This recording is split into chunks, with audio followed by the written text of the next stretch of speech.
लोकसभा में केंद्रीय मंत्री महेश शर्मा ने नाम लिए बगैर राहुल गांधी पर निशाना साधा। नोटबंदी को लेकर दिए जेब फटने वाले राहुल के बयान पर कहा, अभी तो काले धन वालों की जेब फटी है, आगे पूरा कुर्ता फटेगा। कांग्रेस नेता मल्लिकार्जुन खड़गे ने लोकसभा में किया मोदी सरकार पर तीखा हमला। बोले, नोटबंदी के कारण मारे गए गरीब, बजट में किए झूठे वादे। संसद परिसर में गांधी मूर्ति के पास केरल के सांसदों के प्रदर्शन में शामिल हुए राहुल गांधी। सांसद ई अहमद मामले की उच्च स्तरीय जांच कराने की मांग की। अमेरिका में आईटी प्रोफेशनल की नौकरी बचाने के लिए संसद परिसर में टीएमसी सांसदों का प्रदर्शन। मोदी सरकार से की अपील, अमेरिका ने H-1B वीजा में बदलाव की बात कही है। नोएडा की रैली में बीजेपी अध्यक्ष अमित शाह ने कहा, सरकार बनी तो समाजवादी पार्टी के गुंडों को उल्टा लटकाएंगे, एंटी रोमियो स्क्वाड टीम का होगा गठन। जवाब में रामगोपाल यादव बोले, गुजरात में बीजेपी की सरकार ने क्या किया था। यूपी के फिरोजाबाद में गृह मंत्री राजनाथ सिंह की रैली। एसपी कांग्रेस गठबंधन को लेकर बोले, दोनों की सगाई हो गई। कहा, दुनिया में कोई भी उंगली उठाकर नहीं कह सकता कि मोदी सरकार पर कोई दाग है। यूपी के फर्रुखाबाद में मायावती की चुनावी रैली। उत्तर प्रदेश के मुसलमानों से बीएसपी को वोट करने की अपील की।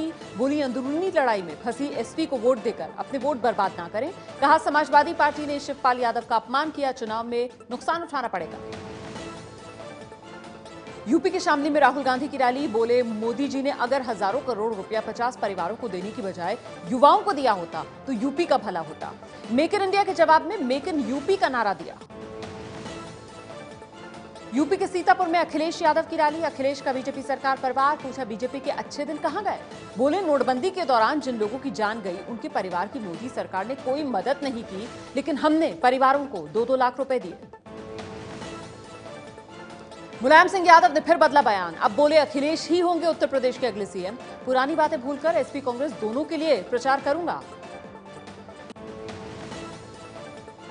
यूपी के कैबिनेट मंत्री आजम खान ने पीएम मोदी की तुलना रावण से की। बोले, सबसे बड़ा रावण दिल्ली में रहता है। समाजवादी पार्टी के नेता रामगोपाल यादव ने आजम के बयान से किया किनारा।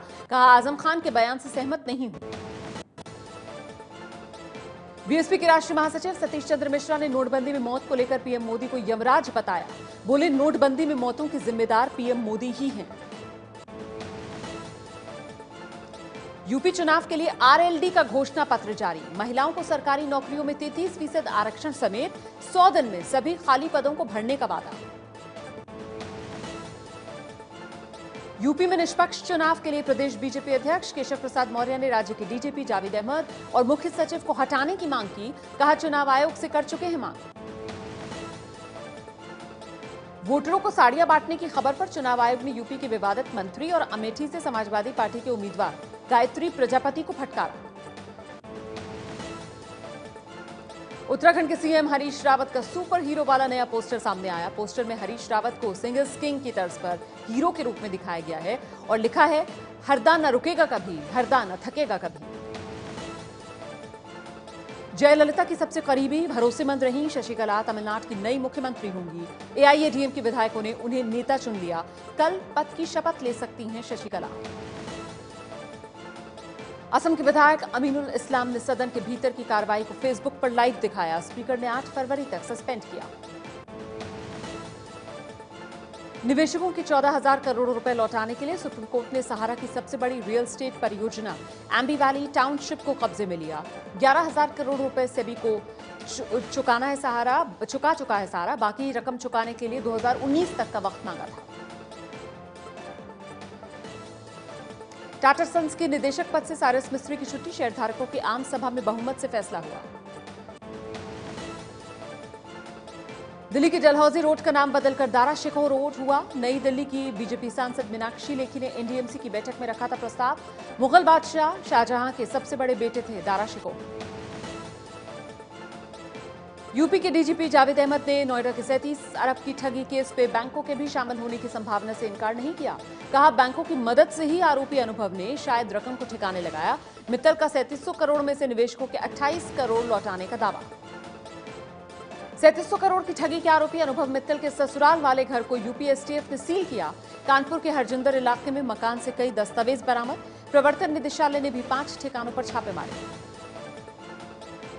दिल्ली से सटे इंदिरापुरम के high profile Audi accident case में पहली बार गाड़ी का मालिक डॉक्टर मनीष रावत सामने आया। कहा, मैंने नहीं, ड्राइवर ने एक्सीडेंट किया।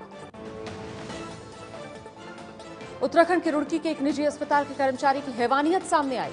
यहां आईसीयू में भर्ती 3 दिन के नवजात के रोने से परेशान होकर कर्मचारी ने बच्चे का पैर तोड़ डाला। दिल्ली के मुंडका इलाके की 3 फैक्ट्रियों में भीषण आग। फायर ब्रिगेड की 27 गाड़ियां आग बुझाने में जुटी। किसी तरह के जानमाल के नुकसान की खबर नहीं है। अफगानिस्तान में भारी बर्फबारी से बुरा हाल है। हिमस्खलन में अब तक करीब 119 लोगों की मौत, 100 के करीब लोग जख्मी, 200 घर तबाह हुए। चीन के एक मसाज पार्लर में भयानक आग लगने से 18 लोगों की मौत। जान बचाने के लिए इमारत से छलांग लगाते दिखे लोग। शॉर्ट सर्किट से आग लगने की आशंका।